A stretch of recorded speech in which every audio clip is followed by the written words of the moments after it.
Hello friend, তোমরা সবাই কেমন আছো? আশা করি ভালো আছো। আমিও ভালো আছি। আমার চ্যানেলে অনেক দিন পর আজ আবার একটা রান্নার ভিডিও দিচ্ছি। এই শুক্তোটা হচ্ছে কিছুটা অনুষ্ঠান বাড়ির মতনই, তোমরা বাড়িতে বানাতেই পারো। এই রান্নাটা আমি আমার মায়ের কাছ থেকে শিখেছি। তো এই হলো ডালের বড়ি। ডালের বড়িটা ভেজে নিতে হবে, আর সবজিগুলো তো আমি আগেই কেটে নিয়েছি, তোমরা দেখতেই পেয়েছো। ডালের বড়িগুলোকে ভালো করে লাল লাল করে ভেজে নিয়ে তুলে নিতে হবে। তারপরে সব একে একে সবজিগুলোকে ভেজে নিতে হবে।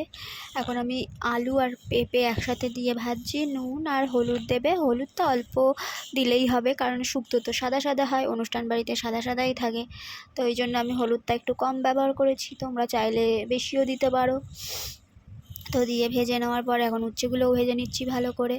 আর এই শুক্তোটা খেতে কিন্তু আমার শ্বশুরবাড়ির লোক সবাই খেতে খুব পছন্দ করে। তো তোমরাও বানিয়ে দেখো, হয়তো তোমাদেরও খুব ভালোই লাগবে, খুবই টেস্টি হয়। তারপরে বেগুনগুলোকেও ভেজে নেবো লাল লাল করে, যাতে আমরা যখন শুক্তোটা বানাবো তখন যাতে আমাদেরকে বেশি ফোটাতে না হয়। তো এতটাই ভাজা হবে যাতে মোটামুটি সবটাই সেদ্ধ হয়ে থাকবে, আর 5% মতো লাস্টে সেদ্ধ হবে। তো আমি এখন ডাঁটা আর কাঁচকলাটাও ভেজে নিচ্ছি। দেখতেই পাচ্ছ যে আমি নুন কম দিয়েছি, বেশি নুন ব্যবহার করিনি, অল্প অল্প করে নুন দিয়েছি, কারণ কি সব সবজিতেই নুন থাকবে। হলুদটাও কম দিয়েছি। এখন একটু তেল দিয়ে দিলাম, তেলটা গরম হলে তেজপাতা আর রাঁধুনি ফোড়ন দিয়ে দিলাম। রাঁধুনি ফোড়ন দেওয়ার পর সব ভাজা সবজিগুলো দিয়ে দিয়েছি। বেগুনটা কিন্তু আমি দিইনি, কেন কি বেগুনটা আগে দিয়ে দিলে যখন ফুটবে তখন হচ্ছে বেগুনটা নরম হয়ে একদম ভেটকিয়ে যাবে, তাই জন্য বেগুনটা দিইনি। বেগুনটা আমি পরে দেবো, লাস্টের দিকে একটু।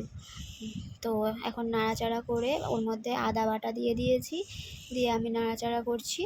এখন নাড়াচাড়া হয়ে যাওয়ার পর কিছুক্ষণ আদার গন্ধটা চলে গেলে এখন আমি দিয়ে দেবো হচ্ছে দুধ।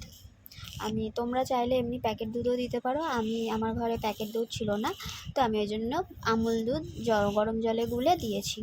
তো দেখো, দুধটা দেওয়ার পর তোমরা জল ব্যবহার করবে না, জল ব্যবহার করলে সেই টেস্টটা আসবে না, তোমরা চেষ্টা করবে দুধেই করার।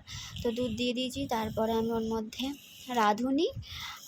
রাঁধুনি আর পোস্ত বাটা দিয়ে দিলাম। নামানোর আগে দেবে এই পোস্ত বাটাটা। তো আমি একটু পরে নামিয়ে নেবো, যেহেতু আমার বেশি ফোটাতে লাগবে না। এই যে অল্প ফুটে গেছে, এখন আমি ঢাকা দিয়ে আর একটু ফুটিয়ে নেওয়ার পর নামিয়ে নেবো।